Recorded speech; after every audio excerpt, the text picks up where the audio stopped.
किसी गिरोह को, और ये पाकिस्तान के तमाम उलमा, तमाम मशाइख की, तमाम फिरकों की तरफ से ये निकला हुआ है, किसी गिरोह को ये हक हासिल नहीं कि वह मासूम मुसलमानों के खिलाफ कुफ्र का फतवा दे और फतवा देकर उन्हें वाजिबुल कत्ल करार दे और आम लोगों को इश्तियाल दिलाकर उनसे मासूम लोगों का कत्ल कराए और मर्जी के खुद साख्ता फैसले लागू करे। इस किस्म के रवैये रियासत में फितना और फसाद का बायस बनते हैं। इस्लाम ने अमर बिल मारूफ और नही अनिल मुनकर का मंशद तय कर दिया है कि किसी बुराई को तब्दील करने के लिए कानून के मुताबिक इस्तेमाल सिर्फ बाख्तियार रियासती अदारों का हक है और किसी भी शख्स को इस ज़म में कानून अपने हाथ में लेने की इजाजत नहीं है। तो ये आपके उलमा भी ये कहते हैं। आपने field marshal chief army staff की बातचीत भी सुन ली, उन्होंने आपको कुरान की आयत पढ़ के सुनाया कि ये है हकीकत, ये है सच। तो we are not impressed by who says 200 meters from here or 2 kilometers from here or 200 kilometers from here. We are not impressed by that because that is false. हमें सिर्फ ये पता है कि हम और आप हक पे खड़े हैं। मैं कहता हूँ शहबाज़े को साहब नहीं कहना चाहिए, ये साहब नहीं है। जिसने अब जो मायदे पर साइन किया ना शाह साहब, इन्हों साहब नहीं कहना, हूं इन्हों वही कहना मैं क्या सी उधर। हां ये वही है, ये सो ही बड़ा है आके। हां ये सो ही बड़ा है, एक कान खड़िया। हां ये सो ही बड़ा है। हाँ मैं सही गल कर रहे हैं। बस साहब किस चीज का हुआ ये? हाँ कायनात का आखिरी शाह साहब ने कह दिया। और गंदे कीड़े पाकिस्तान दे किसी कलीदी ओहदे ते बैठे होन या पाकिस्तान दी पार्लियामेंट दा हिस्सा होन या पाकिस्तान दे इस्लामाबाद दे हाई कोर्ट दी किसी कुर्सी उत्ते बैठे होवे और 1.5 फुटे पौने नूं मैं कहना चाहना कि तेनू गलत फहमी है और तू ये समझदा कि मैं गुस्ताखां नूं बचा लवांगा। एक कानून सानू पता कितने जोगा, साडे कोल कानून फारूक आजम वाला मौजूद है, लेकिन याद रखी तेरी कोर्ट वास्ते आने वास्ते वकील चाहिए। फारूक आजम दा कानून चलाने वास्ते कोई वकील नहीं चाहिए, ओदे वास्ते मुमताज कादरी दी एसएमजी ते गाजी अलमुद्दीन दा छोरा चाहिए। एक याद रखी नामूस रिसालत उत्ते तू की तेरी नस्ल की एक मुल्क का ना हुजूर के नाम पे सारी दुनिया में उजड़ जाए, सानू परवाह नहीं, करूं तेरे नाम पे जा फिदा। अभी तो हमने बस कन खड़िए से बदला भी लेना शहबाज़े से कि तू हुजूर ते गुस्ताख आलमी गुस्ताख फ्रांसीसी सदर दे नाल किवें जफी पाई सी, तेरे को दी बदला लेना है। तू आ दे सही जरा थल्ले उधर दे सही पुत्र, प्रोटोकॉलों में घूम के जिस प्रोटोकॉल खत्म ना लब्बे कर तुम 10 देंगे। हां ऐन नहीं, वो जमाना क्या, वो क्या, अब कौन है हम सर फिरों के साथ सर फिरा चले। हाँ बस वो जमाना गया जब मैनेजमेंट वाले थे। हाँ नून लीग रसीदियों मानो।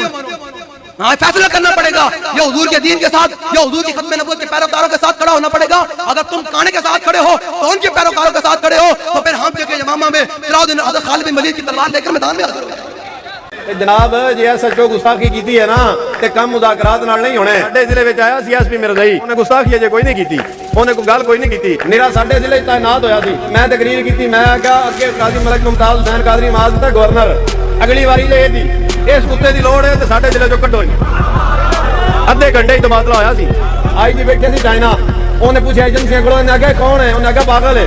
ये काम पागलों के चले आते हैं, तुहाडे जे सियाणे दे पास दा काम नहीं। उन्हें आख्या पागल है, ये ने आ छड्या तो मैं मारना है, या उन्हें आ मर जाना या उन्हें मार छड़ना। फिर तुहाडे नाल मशवरे किसी नहीं करन आउणे। जी देखें जी ऐसे है तो वैसे है तो वैसे है तो वैसे है, दे फतवा गुस्ताख है मन सब्बा नबीयत। जे उन्हें वाकई ही गुस्ताखी की है तो उन्हें मुज़ाकरात तुसीं की करन चाहते हो, छुरा लैके जाओ कौन लाओ दी ऐसे जो दे की है वज़ीर आज़म भी होवे हुजूर दा गुस्ताख है तो मन सब्बा नबीयत। पाकिस्तान के अंदर 295 कानून मौजूद है और इस कानून के इतलाक के लिए हमारे आप सब भाई वकला और आपकी तमाम ये जो जिम्मेदारान हैं और जो आपकी यहाँ तंजीम है वो सारे सेक्रेटरी सदर ये सारे हर वक्त हाजिर हैं। लेकिन एक गुजारिश मेरी ये है कि आप फोटो के अंदर बाहर इस कानून के ऊपर पूरा अमल दरामद करवाएं। अगर वो कानून नहीं चलता तो फिर हम इल्मुद्दीन वाला पूरा बाहर रखकर बैठे हुए हैं। मिर्जा साहब नहीं, मिर्जा यक्के तानू कोई तकलीफ होगी मैं दोबारा करें। मिर्जा यक्के जरा मेरी गल कवे सख्त ओ भी यक्के, जेड़े जेड़े उनके पैरोकार ओ भी यक्के। आज तो बात की केड़ा मिर्जा खाना, मिर्जा यक जेड़ा जेड़ा कानून लिख के खलोता खाने ते पैरोकार ना दो भी यक्के। मैं गल कर रहा बस, मैनू अगली भी गल आंदी, मैं अगली भी गल कर देता, मैनू कोई मसला कोई नहीं। नारा अवाम दा मिर्जा जेल भी हराम दा। अब ये खबरें दोबारा गर्दिश कर रही हैं कि इंजीनियर मिर्जा दज्जाल शातिम रसूल को दोबारा मंजिल आम पे लाने की साजिश की जा रही है। तो मैं इदारों से ये एक बात कहना चाहूँगा कि हमारे इधर कारी साहब हैं, उन्होंने मिलादुन नबी सल्लल्लाहु अलैहि वसल्लम के मरकजी स्टेज पे एक बात की थी, ठीक है।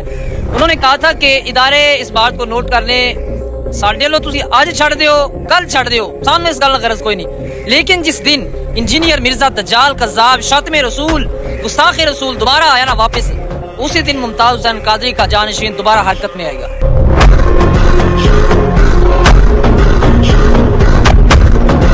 और मुझे बता रहे थे रफाका साहब कि ये राणे तनवीर का यहाँ ये हल्का है।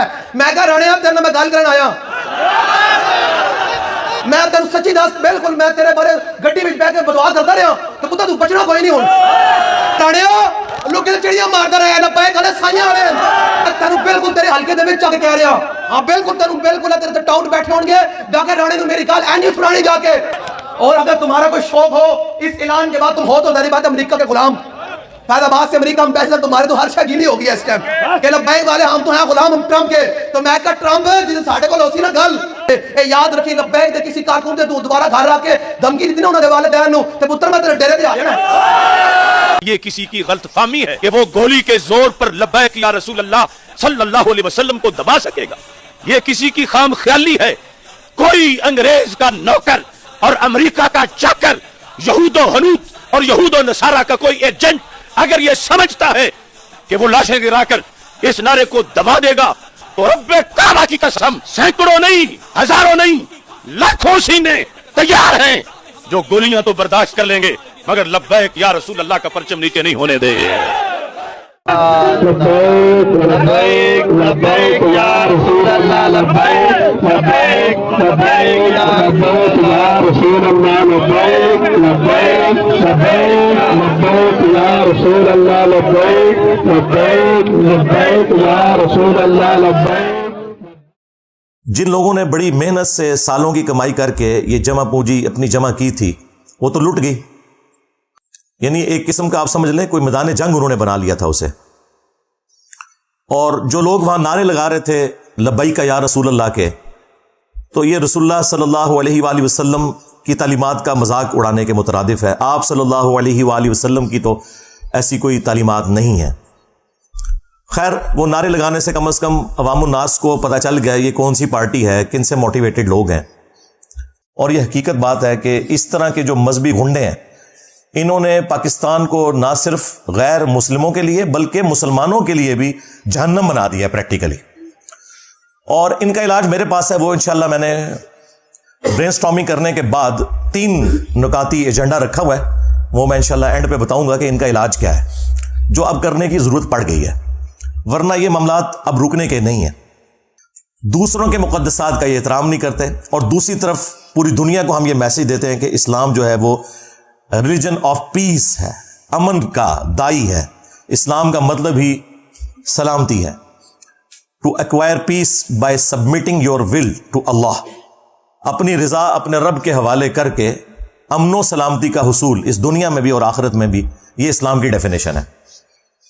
और प्रैक्टिकली इस वक्त मुसलमान इंसानियत के लिए एक दर्द सर बन चुके हैं। है मुट्ठी भर है, मेजॉरिटी मुसलमानों की ऐसी नहीं है, लेकिन चूंकि डोमिनेंट है, मसनदों पे ये लोग बैठे हुए हैं, बाकी लोगों को ड्राइव करते हैं और उनकी ब्रेन वॉशिंग करके चढ़ा देते हैं अपने मुखालफीन के ऊपर। फैजाबाद धरने के ऊपर जो काजी फायज ईसा ने फैसला तहरीर किया था इन धरनों के बारे में, इन मजहबी जुनूनी लोगों के बारे में, खुसूसन इसी जमात के बारे में जिसको उस वक्त की एस्टेब्लिशमेंट ने उस वक्त की पॉलिटिकल गवर्नमेंट को कमजोर करने के लिए यूज किया,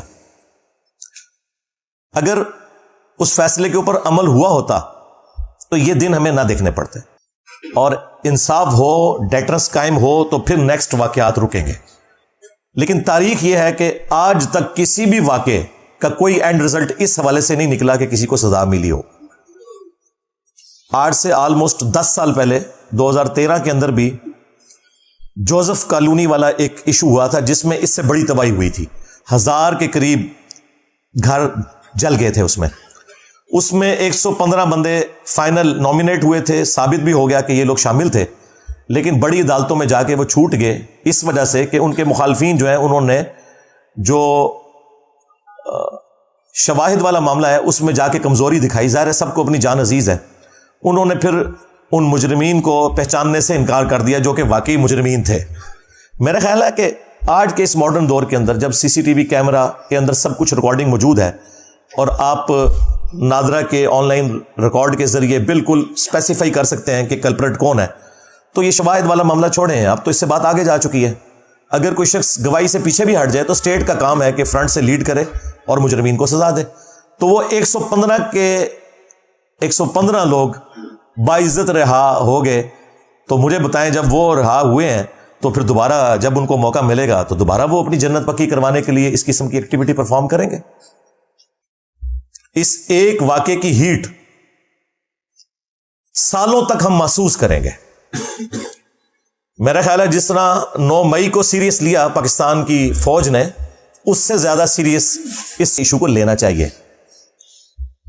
ادروائز یہ ملک تباہی کی طرف جا رہا ہے، اور دوسری طرف ہم جو ہے وہ اللہ اور اس کے محبوب صلی اللہ علیہ وآلہ وسلم کے ساتھ وفاداری کا دم بھرتے ہیں، اور ہمارے کرتوت یہ ہیں. اسلام نے تو انسانیت کا سبق دیا.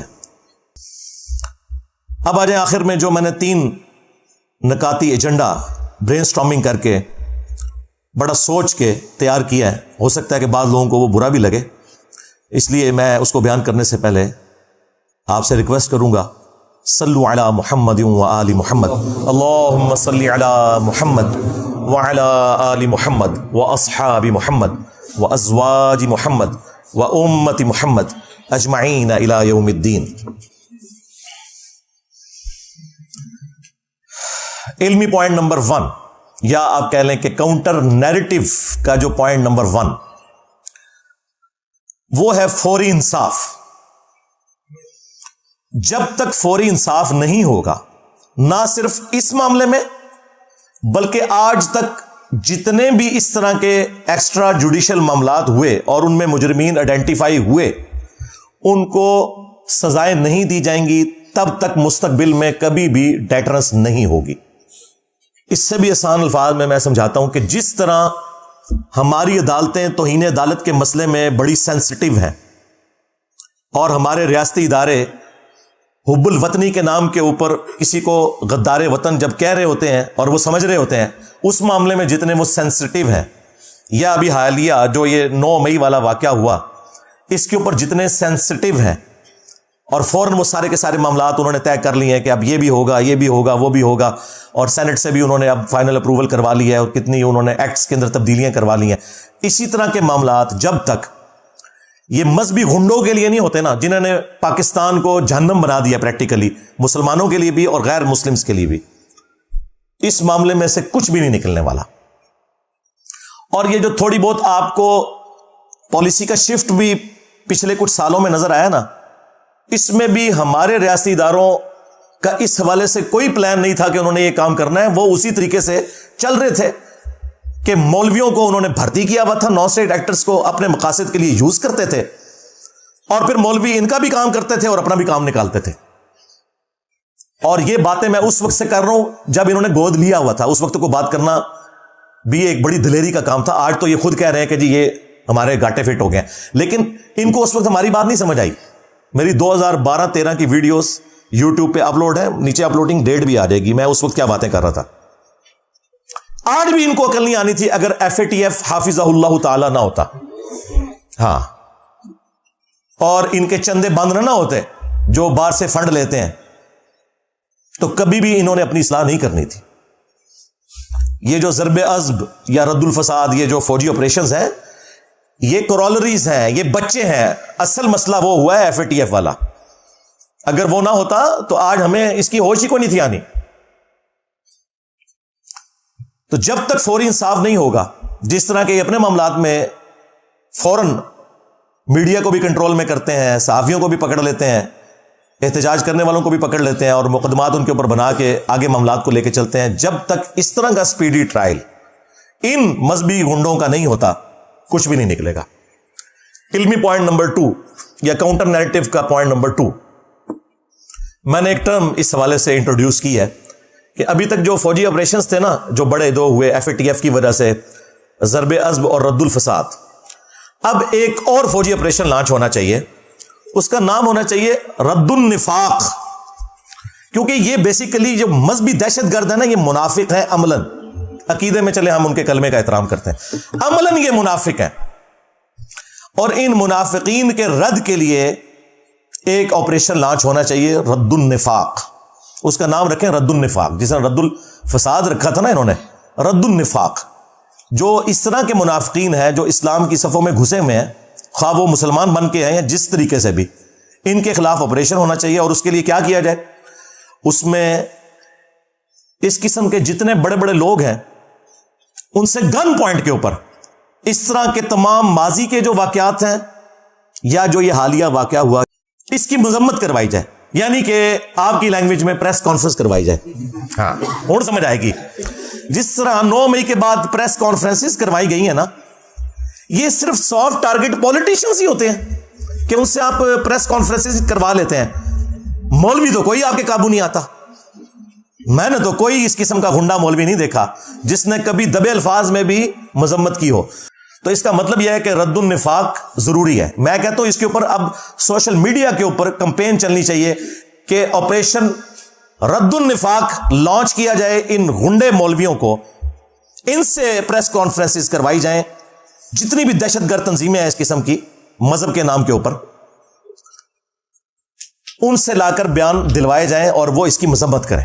اور ساتھ ہی ساتھ جو شریف النفس قسم کے علماء ہیں جن کے ڈنگ نکلے ہوئے ہیں یا ہے ہی نہیں بیچاروں کے, ممی ڈیڈی قسم کے, جس طرح مولانا طارق جمیل صاحب, مفتی تقی عثمانی صاحب, مفتی منیب الرحمان صاحب, ثاقب رضا مصطفی, اس قسم کے جو لوگ ہیں نا, ان لوگوں کو جن کی فین فالوئنگ بہت زیادہ ہے, اس میں کوئی شک نہیں ہے, ان لوگوں کو فرنٹ پہ لا کے یہ تو بغیر کسی دھمکی کے بھی پریس کانفرنس کرنے کے لیے تیار ہو جائیں گے. شریف لوگ بیچارے, ہاں, خود وکٹم ہے انہی دہشت گرد تنظیموں کے یہ لوگ.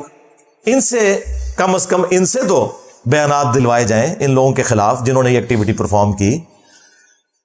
یہ رد النفاق کا پہلا حصہ ہے جو میں بیان کر رہا ہوں. اور دوسرا حصہ جو ہے نا وہ علمی پوائنٹ نمبر 3 ہے, جو کاؤنٹر نیریٹو کا تیسرا پوائنٹ ہے. یہ بھی میں آج آن ایئر پہلی دفعہ, اس کے لیے میں نے ٹرم سوچی میں کیا ڈیوائز کروں. آپ کو پتا ہے کہ یورپ کی ترقی کے پیچھے جو سب سے بڑی ایکٹیویٹی ہے نا وہ یہ کہ انہوں نے علماء کو, جو ان کے پادری تھے, مولوی جن کو آپ کہہ لیں, ان سے جان چھڑا لی اور انہیں ایک ویٹیکن سٹی بنا کے دے دیا کہ جو کچھ تم نے کرنا ہے نا یہاں کرو بیٹھ کے. جب سے یہ ویٹیکن سٹی بنا ہے نا کرسچنز کا, اس دن سے یورپ نے ترقی کا آغاز کیا اور آج وہ دنیا کو لیڈ کر رہے ہیں. جب تک یہ مولوی تھا عذاب الہی بنا ہوا تھا ان کے لیے. اس کا آغاز تو ہوا فرینچ ریولوشن سے 1789 میں. آپ ذرا فرینچ ریولوشن کی تاریخ پڑھیں تو آپ کو پتا چلے گا یہ جو اس وقت دنیا میں آپ ڈیموکریسی کی بہاریں دیکھ رہے ہیں نا, میں اس ڈیموکریسی کے اس حصے کو تو غلط سمجھتا ہوں جس میں حلال اور حرام کا فیصلہ کثرت رائے سے ہو, لیکن میں بات کر رہا ہوں اس ڈیموکریسی کی جس میں آپ حلال و حرام کا فیصلہ قرآن و سنت سے کرتے ہیں اور جو حلال کے دائرے کے اندر چیزیں وہ آپ کثرت رائے سے کرتے ہیں. بہرحال یہ جو برکات آج آپ دیکھ رہے ہیں نا, اس کا آغاز فرینچ ریولوشن سے ہوا ہے. اس سے پہلے انسانوں کے غلام تھے امپائرز کی شکل میں. نبی صلی اللہ علیہ وآلہ وسلم نے جو ریولوشن برپا کی خلافت راشدہ کے دور کے اندر تو وہ بڑے اچھے طریقے سے چلی, لیکن بعد میں پھر ایک سپر پاور ہم بھی بن گئے اور بنو امیہ اور بنو عباس یہ بھی امپائرز کھڑی ہو گئی اور پھر وہی سلسلے شروع ہو گئے جو رومنز کے تھے, پرشینز کے تھے. فرینچ ریولوشن جو آئی ہے اس نے پہلی دفعہ وہ آپ سمجھ لیں کلٹ توڑا. وہاں پہ بھی جو پادری تھے وہ کیا کرتے تھے, وہ چندے عوام سے بٹورتے تھے, کچھ شہنشاہ کو کھلاتے تھے اور کچھ اپنے چرچز کے اوپر اور اپنی ذات کے اوپر لگاتے تھے اور یہ سلسلہ چل رہا تھا. پھر عوام کو وہاں ہوش آئی اور انہوں نے کہا کہ یار ان مولویوں سے جان چھڑاؤ اور پھر ان ساروں کو پھانسیاں دی گئیں حتیٰ کہ شہنشاہ بھی اور وہ بھی. اور یہ پہلا اس ماڈرن دور کے اندر جو پہلا آپ سمجھ لینا ایک مائل سٹون ہے وہ فرینچ ریولوشن ہے 1789. پھر اس کے بعد آہستہ آہستہ یہ چیز پھیلتی چلی گئی. پھر ہم نے دیکھا کہ رشین امپائر بھی ٹوٹ گئی, وہاں پہ بھی کمیونزم کا انقلاب آیا. ٹھیک ہے اس میں کچھ چیزیں کباتے تھیں لیکن اوورآل معاشرے کے لیے تو وہ اچھی چیز تھی. اور سلطنت عثمانیہ بھی ٹوٹی. ہمیں صرف پتا ہے سلطنت عثمانیہ ٹوٹی ہے, اور بھائی سلطنت عثمانیہ ان سب सल्तनतों में छोटी थी जो टूटी है। ग्रेट ब्रिटेन टूट गया, जो इंसानी तारीख में सबसे बड़ी हुकूमत, जहां सूरज गुरूब नहीं होता था। इतनी बड़ी हुकूमत तो कभी भी किसी ने नहीं की है, ना मंगोलों ने की, ना मुसलमानों ने की, जो ग्रेट ब्रिटेन की थी। यानी पूरा सब कॉन्टिनेंट उनके पास था, अंदाजा करें। और उधर से ऑस्ट्रेलिया और वो सारे इलाके और फिर अफ्रीका तक उनकी हुकूमत, वो भी टूट गई। जर्मनी की हुकूमत भी टूटी। ये सारी की सारी अंपायर्स टूटना शुरू हुई, लेकिन आगाज हुआ फ्रेंच रेवोल्यूशन से। और उसको अगर आप स्टडी करेंगे तो आपको पता चलेगा वहां भी मसला मौलवी था। ये आज आप जो सुकून की जिंदगी दुनिया में गुजार रहे हैं ना, आपने अर्तुगरुल ड्रामे में, वो तो ज्यादातर तो ड्रामा ही है उसके अंदर, लेकिन ओवरऑल जो चीज दिखाई गई है ना, यही होता था कि लोग बेचारे दिन के वक्त शिकार करने गए हैं, वापसी पे आए तो सारे फैमिली मेंबर्स ही कत्ल हो गए हैं, किसी कबीले ने हमला किया और सारा कुछ मलिया मेट कर दिया। अब तो इस तरह नहीं होता। ये सारी बरकत है फ्रेंच रेवोल्यूशन की और उसके बाद अंपायर्स गिरने की। और फिर आखिरी जो ब्लो हुआ है ना, वो सेकेंड वर्ल्ड वार है। हिटलर एक इस दुनिया के लिए अजाब इलाही था, लेकिन उसका फायदा यह हुआ कि हिटलर की उन जंगों की वजह से, अगरचे वो जंग तो हार गया, लेकिन ग्रेट ब्रिटेन इतनी कमजोर हो गई कि उन्हें मजबूरन हमें आजादी देनी पड़ी। ये आपको जो बताया जाता है ना, हमारे बुजुर्गों की कुर्बानियां, ये बुजुर्गों की कुर्बानियां बाद में है जो पार्टीशन के वक्त हुई। बेसिकली ग्रेट ब्रिटेन इस अंपायर का बोझ अब उठा ही नहीं सकती थी। उनके पास इतने रिसोर्सेज नहीं रहे थे, क्योंकि वो उस दूसरी जंग अजीम में इतने कमजोर हो गए थे कि ये मामला चला नहीं सकते थे। अगर वो दूसरी जंग अजीम ना हुई होती ना, तो आज यहां पे बुलेट ट्रेन चल रही होती। हाँ, यानी अंग्रेज बैठे होते हैं। हाँ,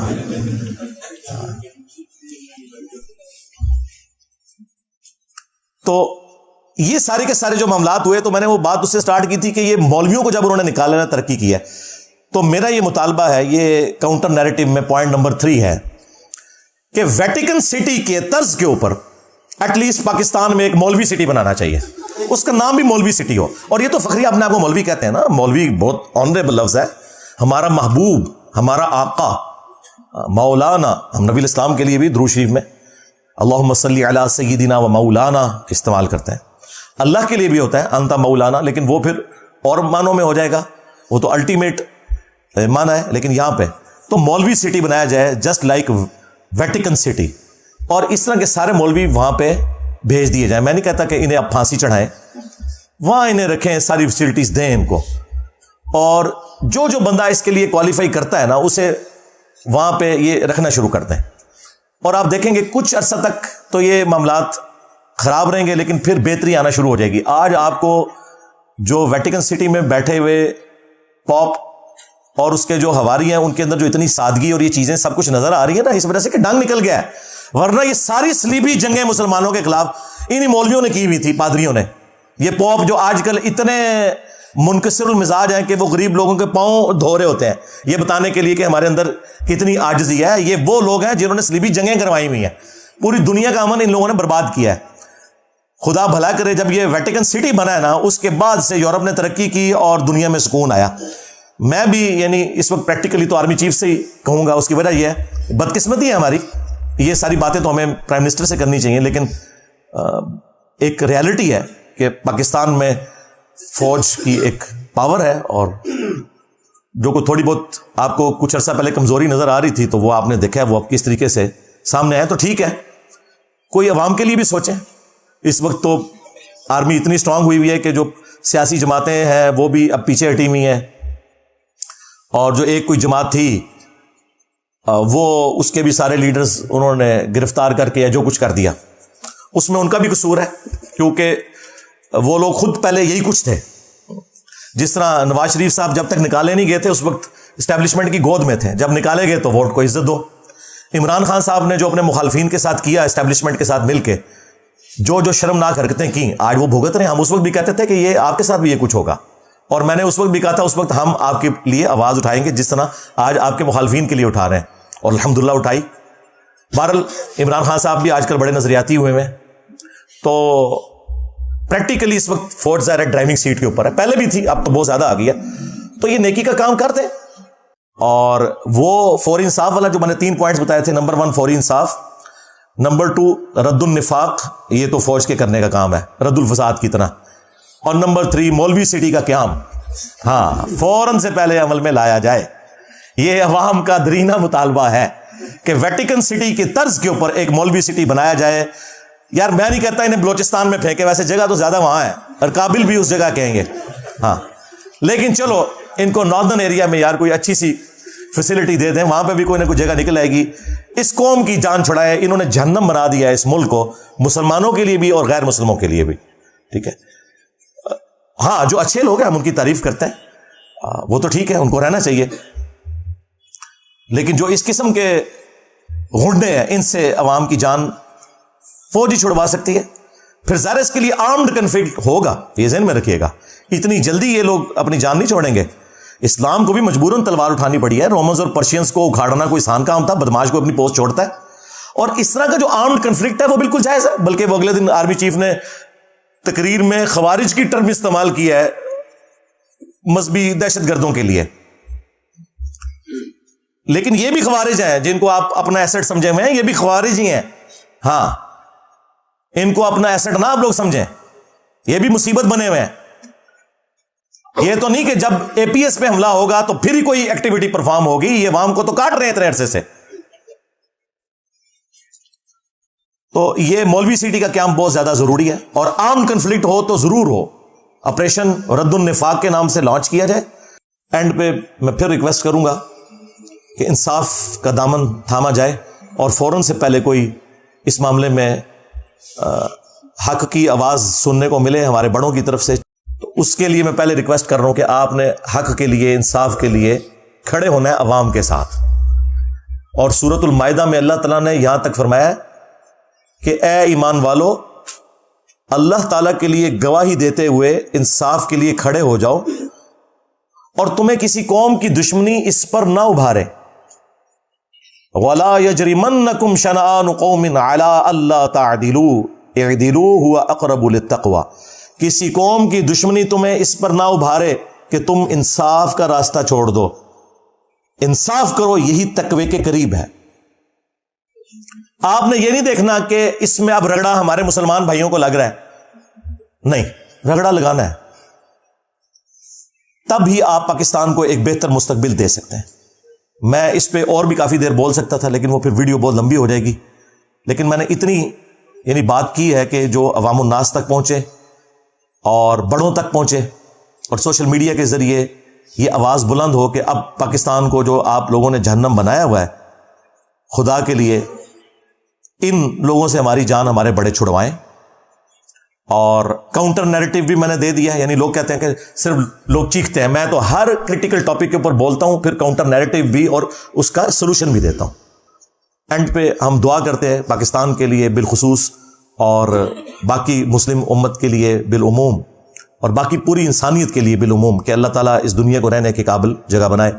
اللہم انی اسألک بانک انت اللہ لا الہ الا انت الاحد الصمد الذي لم يلد ولم يولد ولم يكن له كفوا احد والهكم اله واحد لا الہ الا هو الرحمن الرحیم الف لام میم اللہ لا الہ الا هو الحی القیوم اللهم صل على محمد وعلى آل محمد اللهم ربنا آتنا في الدنيا حسنة وفي الآخرة حسنة وقنا عذاب النار ربنا آتنا من لدنك رحمة وهيئ لنا من أمرنا رشدا اللهم أحسن عاقبتنا في الأمور كلها وأجرنا من خزي الدنيا وعذاب الآخرة۔ اے اللہ، جن جن بھلائیوں کا سوال تیرے محبوب صلی اللہ علیہ وآلہ وسلم نے تجھ سے کیا، ہمارے حق میں، ہمارے ماں باپ کے حق میں، پوری امت کے حق میں قبول و منظور فرما۔ خصوص بالخصوص اے اللہ کشمیر میں، انڈیا میں، فلسطین میں، چائنا میں، افغانستان میں، شام میں، عراق میں، یمن میں، جہاں کہیں بھی مسلمان پاکستان کے اندر بھی کس پرسی کی زندگی گزار رہے ہیں، غیب سے ان کی عزت، آبرو، جان و مال کی حفاظت فرما۔ اے اللہ خصوص بالخصوص ہمارے ملک پاکستان کی خیر فرما، اسے اندرونی اور بیرونی خطرات سے محفوظ فرما، اسے رہنے کے قابل بنا۔ اے اللہ اسے ترقی عطا فرما، اور یہاں پر یہ جو مذہبی غنڈے ہم پر مسلط ہوئے ہیں، اے اللہ ان کے شر سے ہماری جان چھڑا، اور پاکستان کو مسلمانوں کے لیے بھی، غیر مسلموں کے لیے بھی ایک امن کا گہوارہ بنا۔ اے اللہ حاضرین کے دلوں میں جو جو نیک اور جائز دعائیں ہیں قبول و منظور فرما۔ اے اللہ جو مسلمان فوت ہو چکے ان کی مغفرت فرما، جو زندہ ہیں انہیں قبر و آخرت کی تیاری کرنے کی توفیق عطا فرما۔ اے اللہ تمام مسلمانوں کی تمام دینی، دنیاوی، جسمانی، روحانی، ظاہری، باطنی پریشانیاں، تکلیف، مصیبتیں، دکھ درد، بیماریاں، دشواریاں دور فرما۔ سبحان ربک رب العزت عما یصفون وسلام علی المرسلین والحمد للہ رب العالمین وصلی اللہ علی النبی الکریم وعلی آلہ واصحابہ اجمعین الی یوم الدین آمین.